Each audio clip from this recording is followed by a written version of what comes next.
When we think about investments, just in general, it's not just about buying stocks. It's also where you're putting your time, where are you spending your time. Gentrification starts to happen first when we don't believe in the value and the power of our own communities. You can build communities that make people feel that they don't have to move out of them in order to live in better ones. Welcome to Financial Freestyle, the show that brings you actionable insights, expert advice, and inspiring stories to guide you on your financial journey. It's your boy Ross Mack, and today we're taking a look back at some of my favorite moments from the show. First up, we revisit our premiere episode featuring TIAA Chief Administrative Officer Derek Ferguson, who provides viewers with practical, actionable advice for achieving financial stability. We really are in a retirement crisis. And the work we do at TIAA really is part of the answer to that crisis. It's amazing that, sitting here right now, 2024, still 40% of all Americans run out of money in retirement, right? 53% of African American households run out of money in retirement. So we are looking at a system, if that system is broken, everything breaks down. So if your parents can't run out of money in retirement, then you have to start funding them because they don't have money. So that's taking money out of what should be your nest egg, which you should be passing on to your kids. So it's just a generational deficit if we can't retire the right way. Wow. So that's that's like the problem we're facing. But if you break it down, there's a lot of stats that were kind of staggering. 40%, a lot of them are going to be 40%. So again, 40% of people retire without enough money. Wow. You have 40% of young people, 25 to 35, do not contribute to an employer plan. Wow. Right? 40% of African American households, only 40% of African American households contribute to a plan versus 63% of white households. So these deficits are going to lead to a definite gap in how people retire, which is going to impact everything about that person. So there's really three gaps that we think about. We think about the access gap, so who has access to plans? 57 million Americans do not have access to an employer plan, right? The access gap, the savings gap. So even when you have a plan, first thing I tell my kids, whatever job you get, join the retirement plan, a 401k plan immediately. Many people don't join. So in terms of the savings plan, we want people to actually join and then escalate how much money they put away, because something you talk about a lot, the earlier you start, the more you get the compounding of that money, right? Yeah. So if you wait, you can wait if you want, because a lot of people, I can't really afford it. You can always afford to put this money away. It's the best investment you're gonna make ever, hands down, right? Because it's tax deferred, et cetera. And then the last gap is the guarantee gap. Yep. So, and this is that guaranteed lifetime income. So if you, 1975, about 90%, 80% of employees had defined benefit plans, which gives you a lifetime income flow. That's down to like 12%. So most people have these defined contribution plans where you get a lump sum of money that's distributed once you retire. And that money is the money that can run out. So as opposed to having 100% of your retirement money just being in assets, we believe, and we've seen through studies, that people need guaranteed income to assure that they can pay all their bills, have enough income flow in retirement. The average American, and probably a lot more, aren't able to go to their parents and get that type of advice. I know when I started work, I had no idea how much I should be, contributing to my 401k, right? I'm like, I'll be rich at some point. I don't need that, right? When I speak on that, I try to define what my why is, right?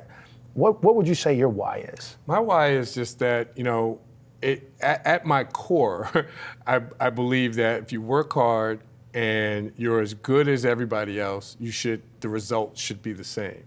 But, what we're dealing with in this country, as you think about gaps, right, and these wealth gaps, is, many people, like my family, we're fighting from behind.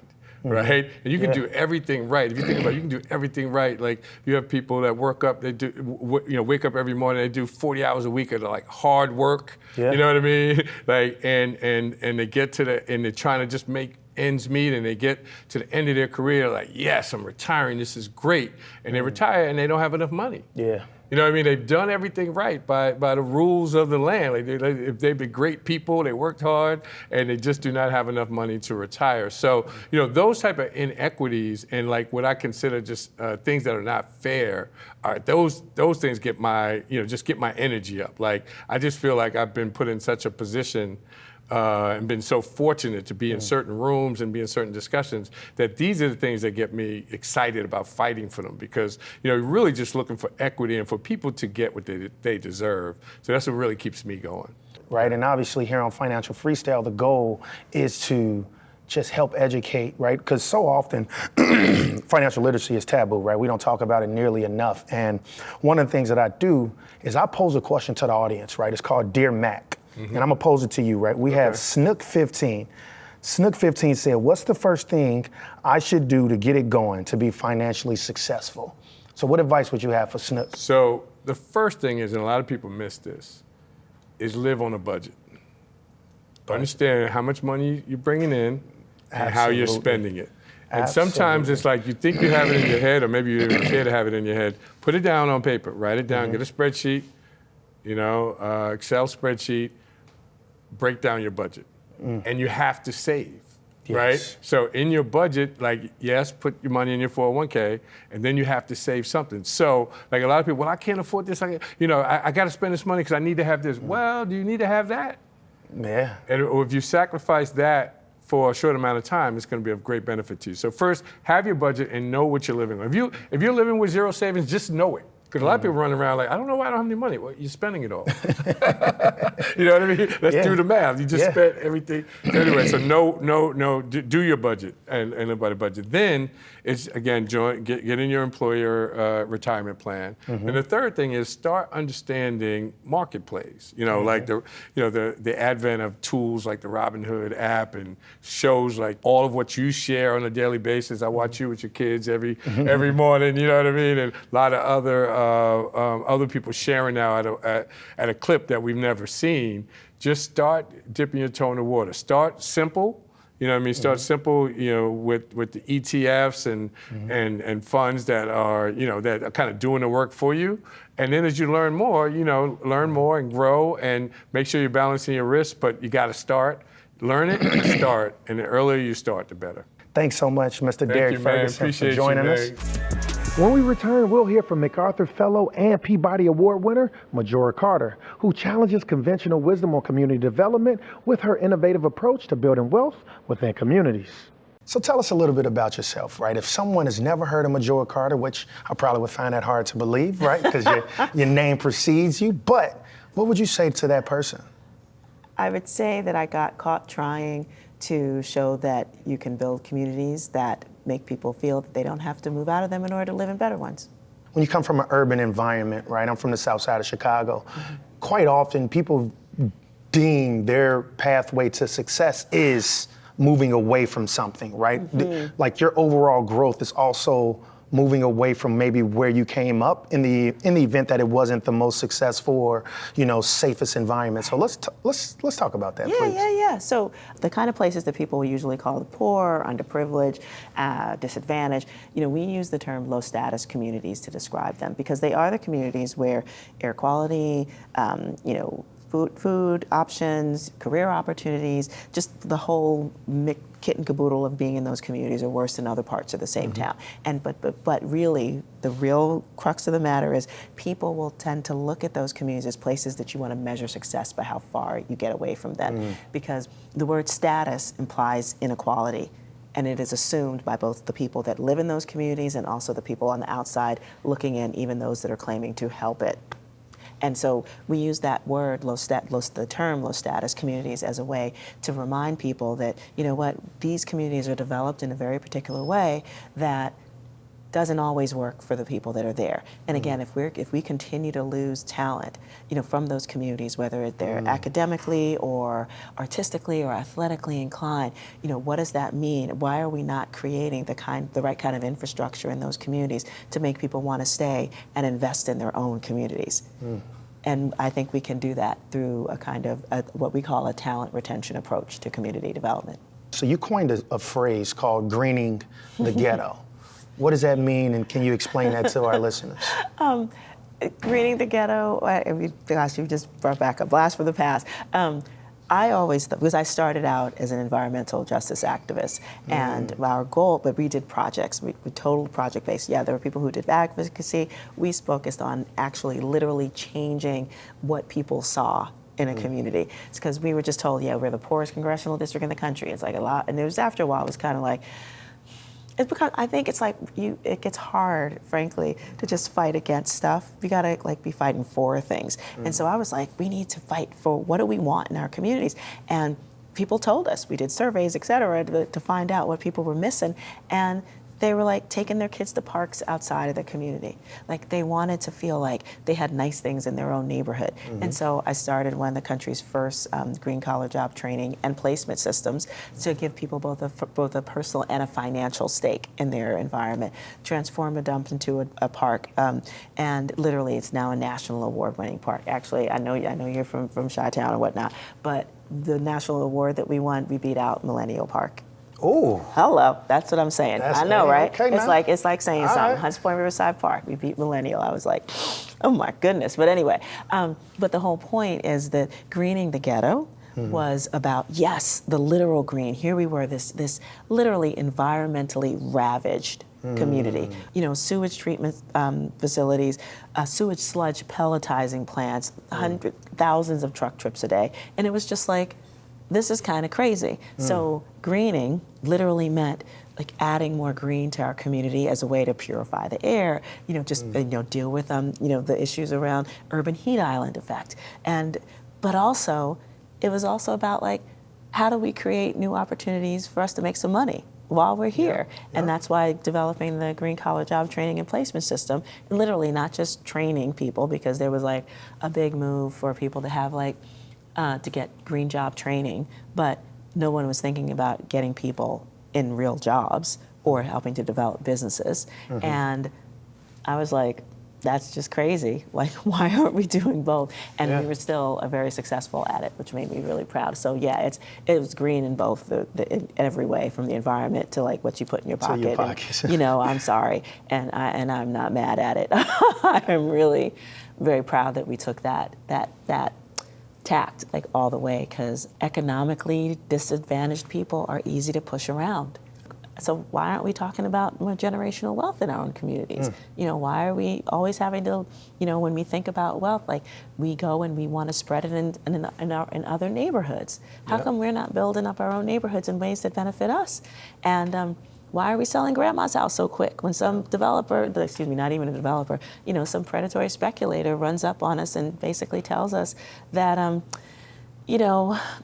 pay you some money for this house and take it off your hands.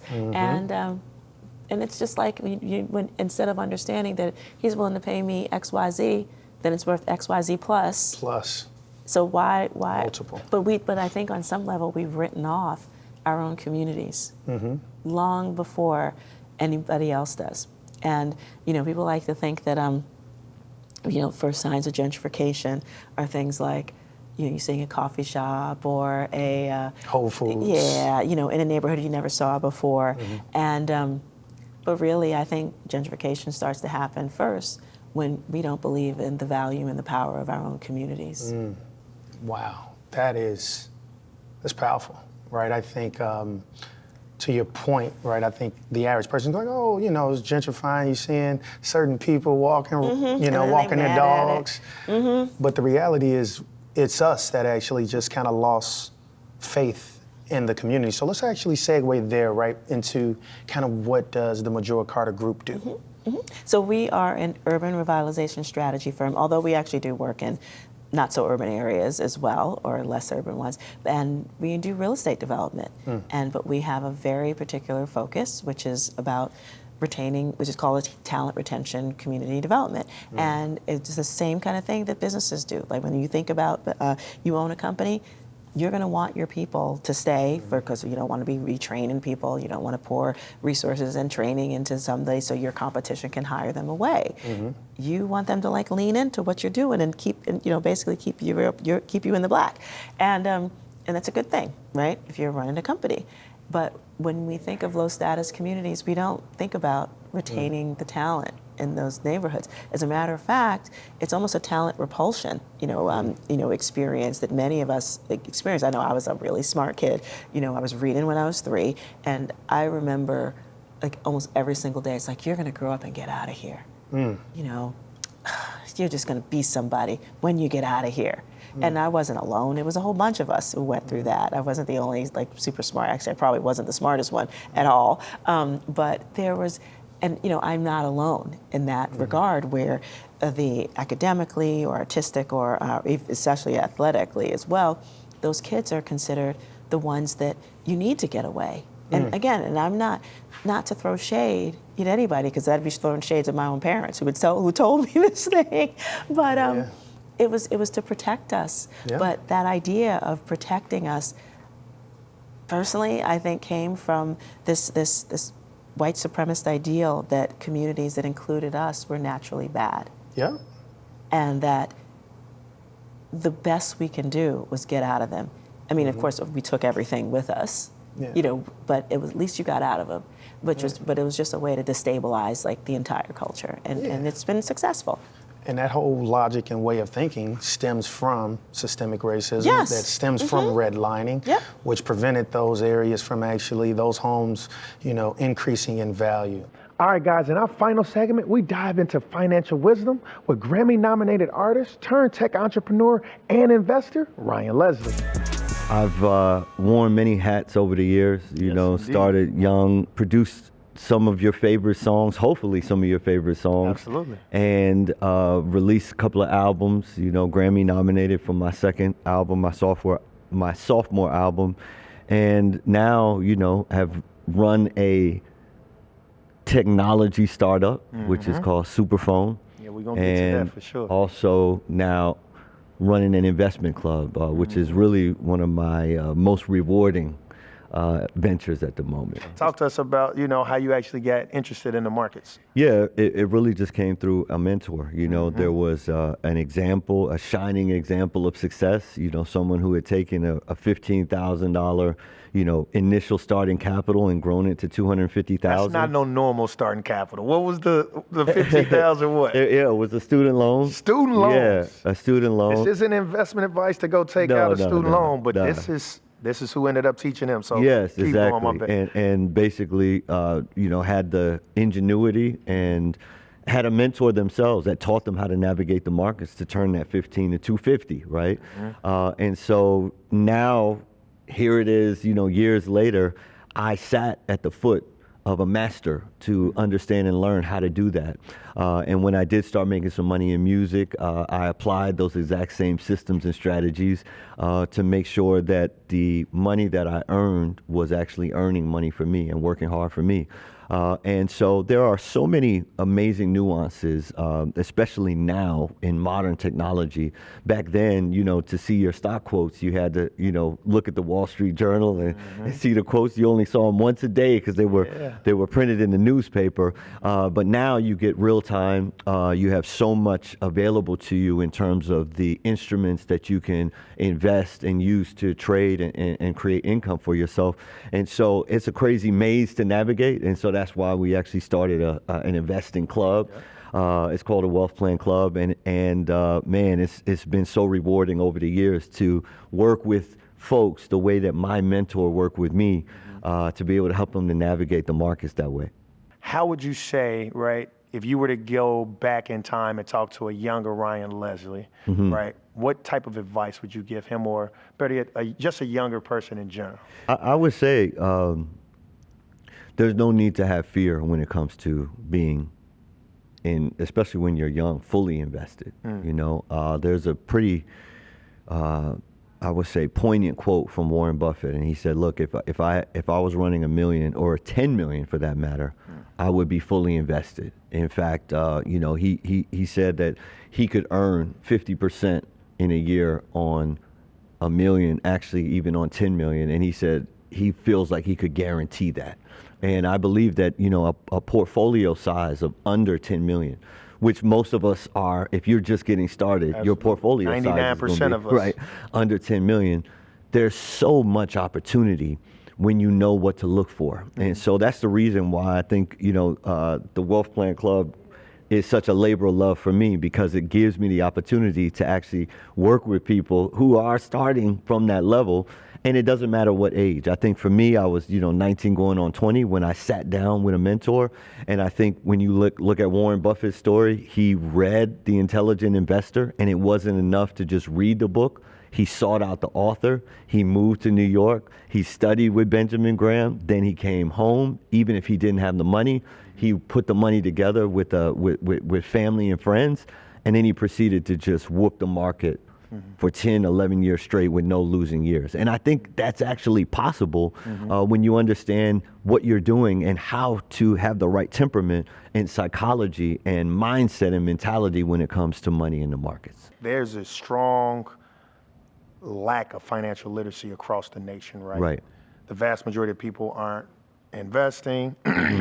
More than half Americans don't even have $1,000 saved. 500. You know what I mean? Right. And so the reality is, what is the wealth plan? What's your why when it comes to this? Yeah, the why is I would not be where I am unless someone took the initiative to invest in me.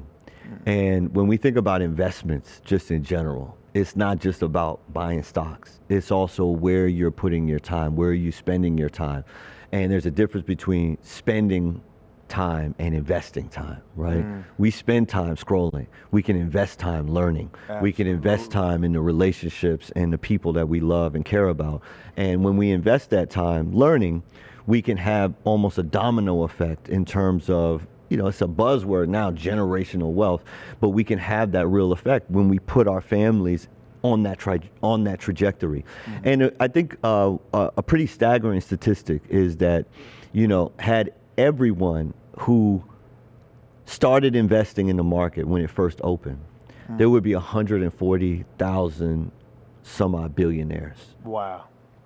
And I think there's only about 400, right? I can see And the reason for it is because no one ever sat down with those folks and said, okay, this is how you keep it going, right? They say, okay, folks were thinking, and also I think the statistic is that in terms of generational wealth, the wealth that's passed on usually is completely squandered one generation later, right? So it's not just about leaving the money, it's also leaving them a structure, leaving them a pathway, leaving them a blueprint for what to do to keep it going. And so that's what we do at Wealth Plan. It's super high touch.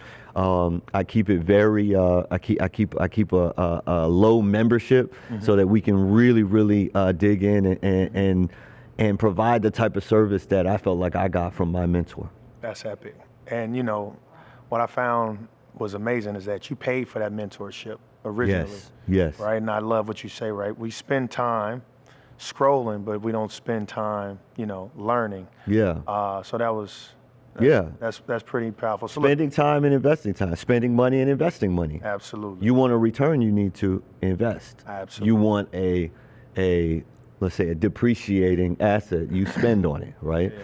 And so I think as I think about the world, the future that I would like to see folks that look like me having that kind of confidence and comfort when it comes to navigating the markets. And that's what we do at Wealth Plan. All right, guys, thanks for joining us on this special look back at Financial Freestyle. Be sure to catch our new episodes airing every Monday at 12 p.m. This content was not intended to be financial advice and should not be used as a substitute for professional financial services.